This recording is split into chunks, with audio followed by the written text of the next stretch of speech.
बिस्मिल्लाहिर्रहमानिर्रहीम। हम कंटिन्यू कर रहे हैं अपनी lecture series on the subject of entrepreneurship और we will be talking about the marketing plan in this lecture. और लास्ट जो हमारा चैप्टर नंबर 7 था उसमें हमने बिजनेस प्लान के हवाले से बेसिक बात की और उसके डिफरेंट कंटेंट्स को भी देखा था। उसी बिजनेस प्लान की कंटिन्यूएशन में हम जो डेवलप करने जा रहे हैं और अंडरस्टैंड करने जा रहे हैं वो है मार्केटिंग प्लान। ये क्या होगा और कैसे डेवलप किया जाता है, इसकी इंफॉर्मेशन बेसिस क्या हो सकती हैं, all will be basically dealt in these lectures that are related to chapter number 8। So starting chapter number 8 marketing plan. हम सबसे पहले बात करते हैं कि जब भी हमने कोई प्लान डेवलप करना है तो उसकी एक बेसिस बनती है और वो बेसिस कहलाती है एनालिसिस, यानी इंफॉर्मेशन गैदर करना, एनालाइज करना। उसमें हम सबसे पहले बात करते हैं कि what do we understand by industry analysis. Industry analysis क्या होता है, इसको हम अंडरस्टैंड करते हैं कि basically it's a combination of two words. First one is the industry और second one is the analysis. अब इंडस्ट्री से क्या मुराद है? एक हम जब किसी बिजनेस को लेते हैं और वो काम कर रहा है तो वो क्या कहलाती है? फर्म।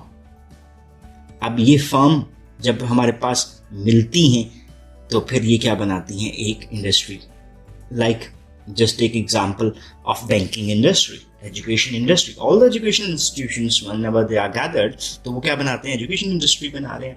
इसी तरह से all the banks working in the country आपकी बैंकिंग इंडस्ट्री को क्रिएट करता है। इसके साथ आप फिर प्रोडक्शन इंडस्ट्री की तरफ चले जाते हैं। प्रोडक्शन में फर्दर कैटेगराइजेशन आप कर सकते हैं, जैसे एक टेक्सटाइल इंडस्ट्री है, जैसे बेवरेज इंडस्ट्री है एंड सो मेनी थिंग्स। सो ये पहला लफ्ज़ तो हमने अंडरस्टैंड करने की कोशिश की कि इंडस्ट्री क्या है। एनालिसिस के लफ्ज़ी मानी हम किस में लेते हैं कि किसी भी चीज़ का हमने जब तज्जिया करना हो। सो बेसिकली इंडस्ट्री यानी जिस मार्केट में हम काम कर रहे हैं और जिन प्रोडक्ट्स सर्विसेज के लिए हम अपना मार्केटिंग प्लान बनाने जा रहे हैं तो हमें सबसे पहले उसकी इंडस्ट्री को व्यू करना है। इसका मतलब क्या हुआ कि ये हमें प्रोवाइड करता है sufficient knowledge of the environment that can affect marketing strategy and it's decision making. अगर हम ये थोड़ा सा बैकग्राउंड नॉलेज थोड़ा सा चेक करने की कोशिश करते हैं तो हमने डिफरेंट लेक्चर्स में देखा, इस जो एंटरप्रेन्योरशिप के स्टार्टिंग लेक्चर्स हैं उसमें भी हमने अंडरस्टैंड किया कि कोई भी ऑर्गेनाइजेशन जो है वो आइसोलेशन में काम नहीं करती, वो उसके इर्द गिर्द उसका क्या होता है? एक इन्वायरमेंट होता है। इस इन्वायरमेंट की दो कैटेगरीज बनाई थी, एक इंटरनल इन्वायरमेंट होता है और एक एक्सटर्नल इन्वायरमेंट होता है। Internal environment within the organization होता है और external environment outside the organization exist करता है। और इंटरनल इन्वायरमेंट में हम किन चीज़ों को लेते हैं? वो तमाम फैक्टर्स एंड फोर्सेस जो विद इन द ऑर्गेनाइजेशन है और ऑर्गेनाइजेशन के कंट्रोल में है। लाइक अगर हम उसकी मैनेजमेंट की बात करते हैं, उसके स्ट्रक्चर की बात करते हैं, उसके कल्चर की बात करते हैं विद इन द ऑर्गेनाइजेशन, उसके रूल्स रेगुलेशंस पॉलिसीज प्रोसीजर्स की बात करते हैं, तो ये तमाम कंट्रोलेबल फैक्टर्स आते हैं और ये इंटरनल इन्वायरमेंट का हिस्सा है। और एक्सटर्नल इन्वायरमेंट में आपके कंपैटिटर्स आ जाते हैं, आपके सप्लायर्स आ जाते हैं, जिम्मेदारीज आ जाती हैं, आपकी जनरल पब्लिक आ जाती है। That creates the organizational environment. अब इंडस्ट्री एनालिसिस बेसिकली कौन सा एनालिसिस है? That is an analysis which is more related with the external environment. जब आप external environment में अपने competitors को assess कर रहे होते हैं, ये basically comparative analysis कहलाता है, इसको हम separate भी देखेंगे, या other forces को देख रहे होते हैं, जैसे suppliers हैं, intermediaries हैं, customers हैं, public है, तो आप वहाँ से इंफॉर्मेशन गैदर करते हैं। इंडस्ट्री एनालिसिस बेसिकली आपको क्या करता है? सफिशिएंट नॉलेज प्रोवाइड करता है आपकी डिफरेंट एनवायरमेंटल फोर्सेस का, जो कि अल्टीमेटली आपकी डिसीजन मेकिंग को अफेक्ट कर सकते हैं।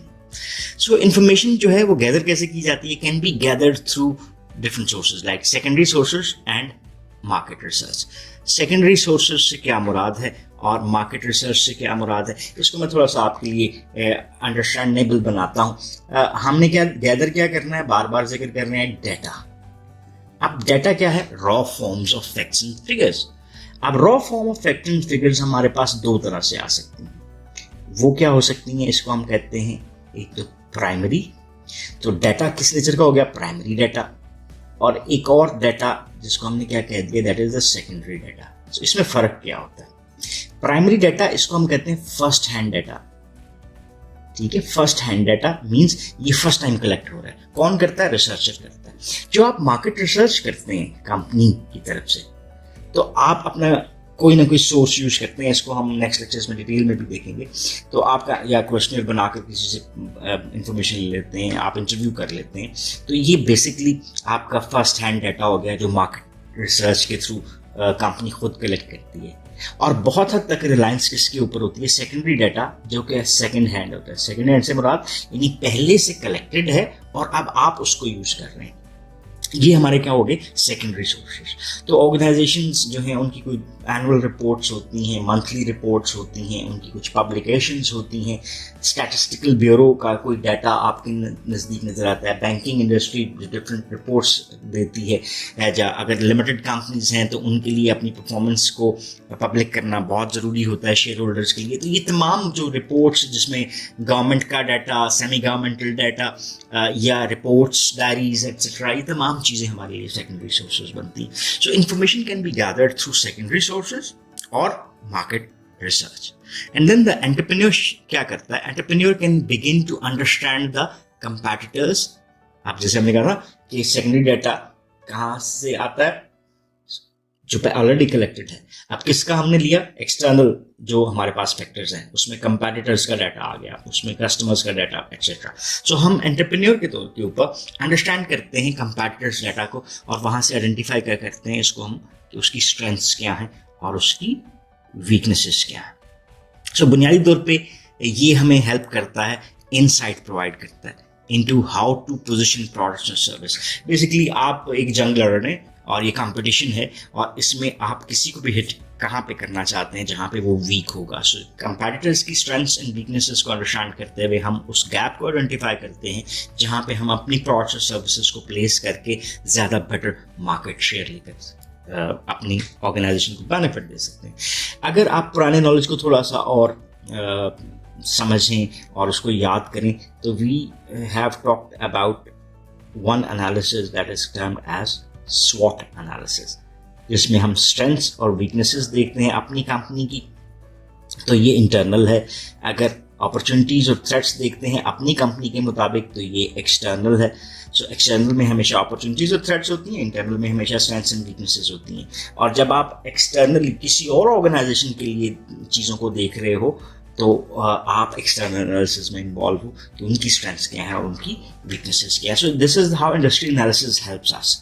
इंडस्ट्री एनालिसिस में फर्दर अगर हम इन थोड़ा सा डिटेल चले जाते हैं तो हम कंपैटिटर्स को स्पेसिफिकली टारगेट कर सकते हैं। जैसे हमने कंपैटिटिव एनालिसिस की बात की थी, तो ये कंपैटिटिव एनालिसिस और कंपैटिटिव एनालिसिस कहलाता है। ये क्या है? Basically this document current strategies of primary competitors.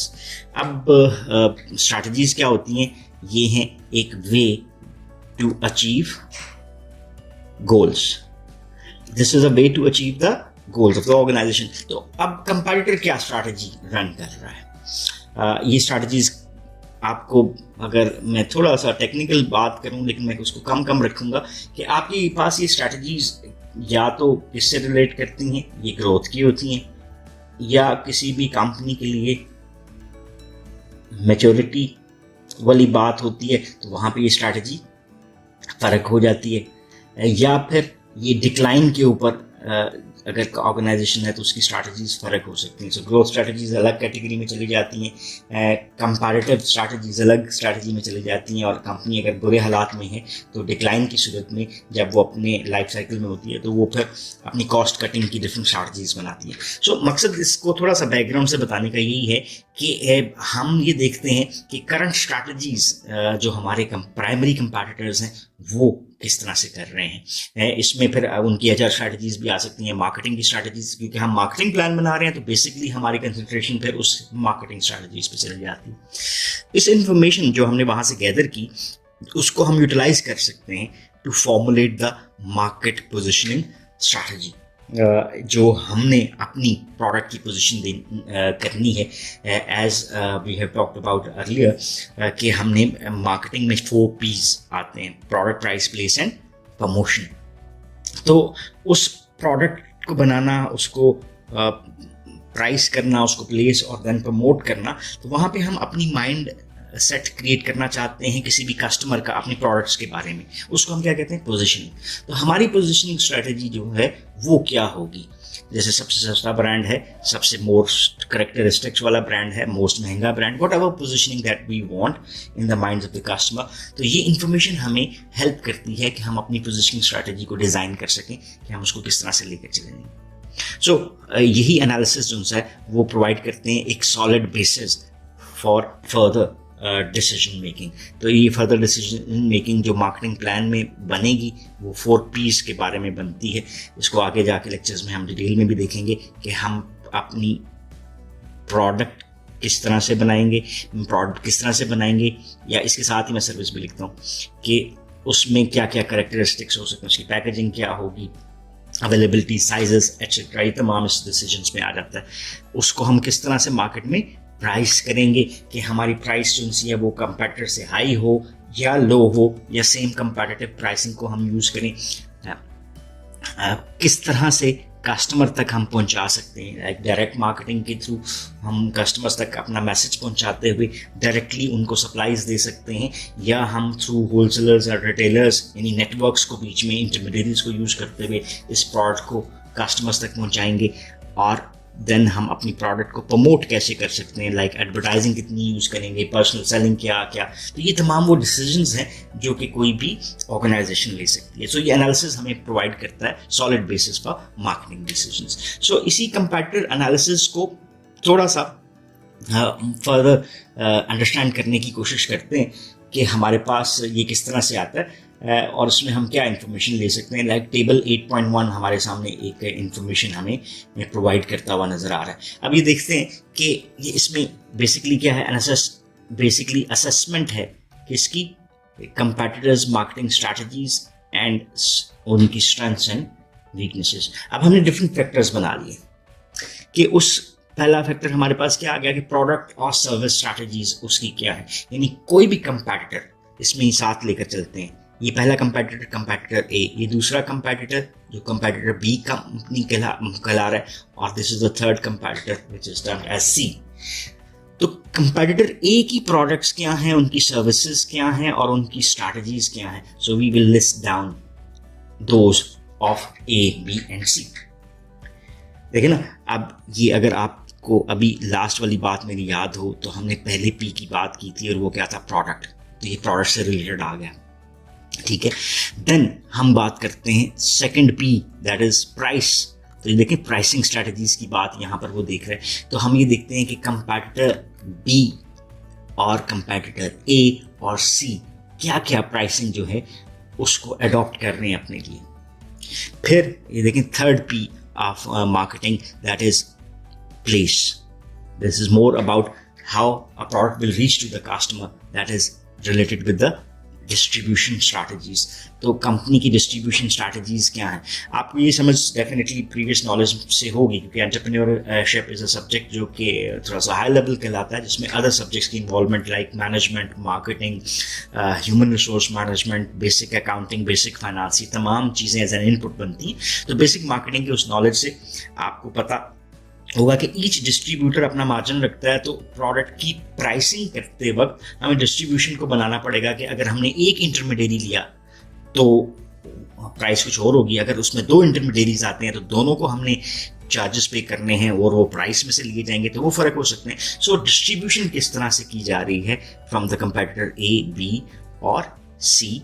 और देन हम बात कर सकते हैं fourth P, that is promotion, ठीक है। और ये उनकी प्रमोशनल स्ट्रैटेजीज के हैं। ऑलवेज रिमेंबर दैट प्रमोशन में हम 5 डिफरेंट एस्पेक्ट्स के ऊपर बात करते हैं, जिसको हम कहते हैं एडवर्टाइजिंग, पर्सनल सेलिंग, देन फिर सेल्स प्रमोशनल टेक्निक हमारी क्या होती है, then direct marketing and then PR, that is public relationing.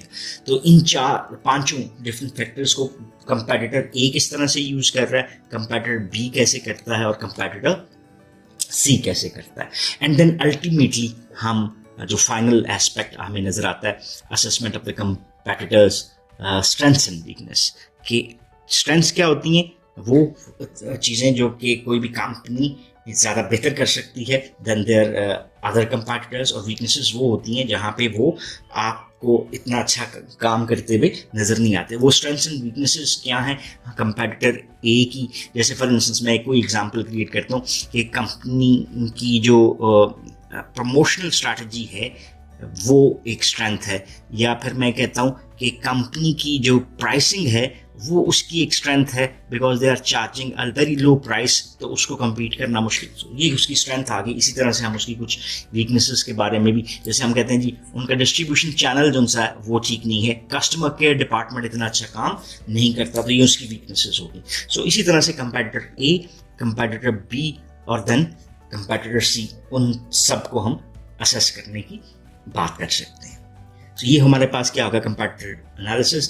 सो इस लेक्चर को यहीं पे हम कंक्लूड करते हैं और हल्का सा रिवाइज कर लेते हैं कि हमने क्या पढ़ा। हमने चैप्टर 8 को स्टार्ट किया और हमने कहा कि हमने मार्केटिंग प्लान बनाना है, and prior to the development of the marketing plan हमने कहा कि हमें इंफॉर्मेशन बेसिस चाहिए जो कि हमें इंडस्ट्री एनालिसिस से मिल सकती है। सो प्राइमरी फोकस किसी इंडस्ट्री एनालिसिस का होता है कि हमें सफिशिएंट नॉलेज इंफॉर्मेशन मिल जाए जो मार्केटिंग इन्वायरमेंट है और specific to the external environment. Different factors and forces के मतलब इंफॉर्मेशन ले सकते हैं। मोस्ट इंपॉर्टेंट फैक्टर जो हमारे पास आया वो क्या बना, कंपटीशन, और उसके लिए हम कंपैटिटिव एनालिसिस को यूज़ कर सकते हैं। और हमने देखा कि हम कंपैटिटिव एनालिसिस की किस तरह से डिफरेंट इंफॉर्मेशन को यूज़ कर सकते हैं। सो हम डॉक्यूमेंट कर सकते हैं उनकी करंट स्ट्रैटेजीज वो क्या हैं, इंफॉर्मेशन हम गैदर कर सकते हैं ताकि हम अपनी पोजीशन स्ट्रैटेजी को उसके बेस के ऊपर डिज़ाइन कर सकें और अपनी ओवरऑल मार्केटिंग डिसीजंस को guide कर सकें. So that's all about this lecture. If you still have any question or queries, so you can ask in the comment section and we would definitely love to answer those. So once again, thanking you for watching this lecture. Have a nice time. Allah Hafiz.